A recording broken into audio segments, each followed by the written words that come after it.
재발해서 오는 사람은 내가 뭐 되게 많이 봤지만 한 명 있었어. 한 명. 그것도 애기 엄마였는데 원장님한테 수술 받고요? 그러니까 내가 깜짝 놀라서 그거 말씀하셔도 돼요.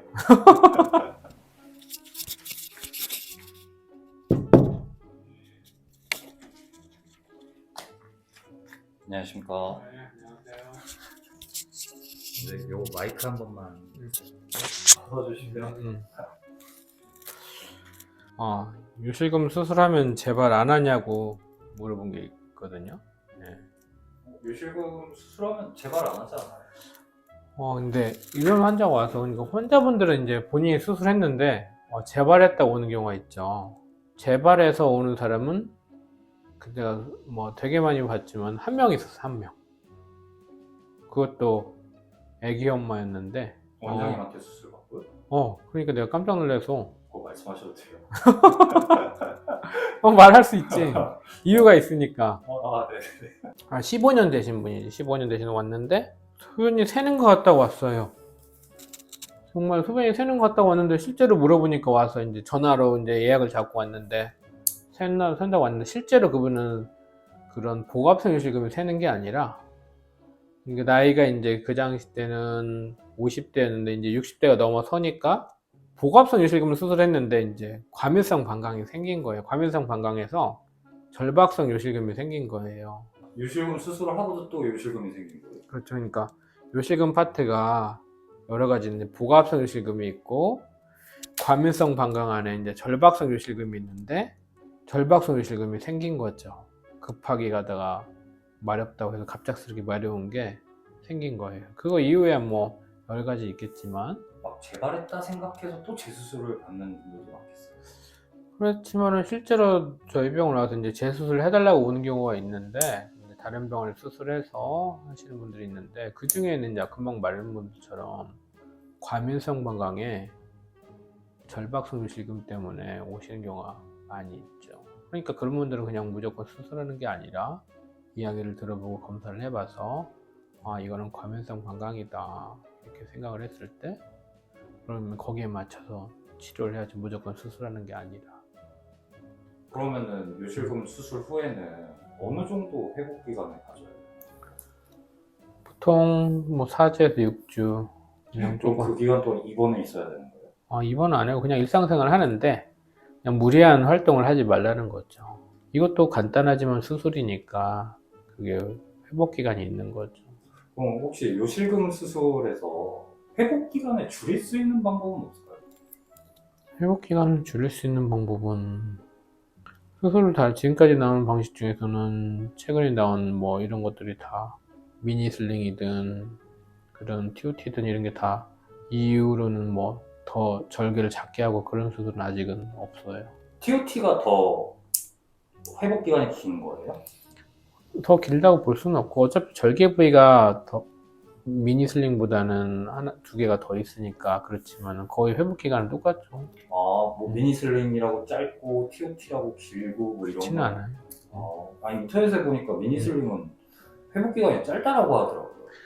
회복 기간이 짧다고 하면 상처가 아무는 시간이 짧다는 건데, 실제로 뭐 상처가 아무는 시간이나 이거 하나 절개 이거 하나 더 한다고 해서 이게 회복 기간이 더 늘어나는 그런 건 아니에요. 미니 슬링 같은 경우는 의사가 하기가 더 편하다고 그런 거긴 하죠. 그렇지만 실제로는 그거나 다 비슷하죠. 근데 원장님한테 수술 받으신 분들은 통증도 없고 막 바로바로 움직이고 그러신다고. 그거야 뭐 안 아프게 약을 쓰니까 그렇지. 야. 마취약을 쓰니까 안 아프지. 그럼 그 다르게 한다는 게 장력을 다르게 한다는 거예요? 그렇죠. 장력을 다르게 해주고, 실제로는 뭐 이거는 요실금하고 좀 다르긴 하면 뭐 밑빠짐 수술이긴 하지만은 아래쪽으로 빠지는 사람은 다 다른 것처럼 방향도 다르고 위치가 다르고 많이 빠지면 다 다르니까 거기에 맞춰서 수술을 조금씩 변형을 해서 해줘야지 나은 결과를 보니까요. 근데 뭐 요실금이라고 해서 획기적으로 이 사람 A라는 사람 B라는 사람이 다 다른 건 아니지만은 조금씩 차이가 있게 잡아주면 환자들도 더 좋은 거죠. 조금만 세는 사람한테 아주 꽉 잡아주는 사람을 이렇게 장력을 확 세게 주면은 잘못하면 소변을 잘 못 볼 수가 있고 볼 때마다 힘들어지는 경우도 있고, 또 줄줄 세는 사람한테 살짝만 장력을 잡아주면은 수술하고 나서도 또 센다고 오는 거죠. 차이가 있죠. 다 차이가 있는 거죠. 그럼 수술만큼 검사나 진료도 되게 중요하고. 그렇죠. 검사도 중요하고 이런 문진도 되게 중요하고 체크리스트도 다 확인하는 것도 중요하고 배뇨일기라고 해서 이분이 소비를 하루에 몇 번씩 보는지 이런 것도 확인도 필요한 게 되게 중요하죠. 그래서 다 차이가 있고 확인도 다 꼼꼼히 해봐야 되는 거예요. 그러면은 요실금 검사부터 수술까지 하는데 너무 기간이 오래 걸리진 않아요? 그렇진 않죠. 그게 단기간에 해야죠. 그냥 환자들은, 우리나라 환자들은 막 오자마자 다 해결하고 싶어 하니까 그 오자마자 바로바로 체크리스트 체크하고 물어보는 것도 다 키포인트를 다 물어보고 검사도 딱 중요한 걸 정확하게 끄집어내고 해야 되니까 당연히 당일도 가능하긴 한데, 그런 거를 갖다 동시에 다 이루어지니까 확인까지 다 해야 되고. 하루 만에 끝나요? 하루 만에 다 하죠. 오. 하고 나서 환자한테도 물어보고, 단지 이제 배뇨일기 써야 되는 분들은 며칠 뒤에 배뇨일기 써가지고 오는 경우는 빼놓고, 복압상이 확실하고 검사상에도 그렇게 나타나고 한다면은 당연히 하루 만에 다 하죠. 그러면은 그 요실금 수술을 받으신 분들이 입원을 해야 되는 경우도 있나요?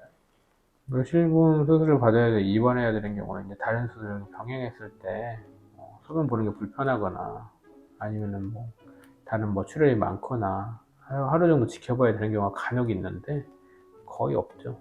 그럼 뭐 간혹가다 이제 환자분들이 본인 사정 때문에 하루 정도 입원해야 되는 분도 있고, 원하시면 며칠 더 입원할 수, 저희들은 병실이 있으니까.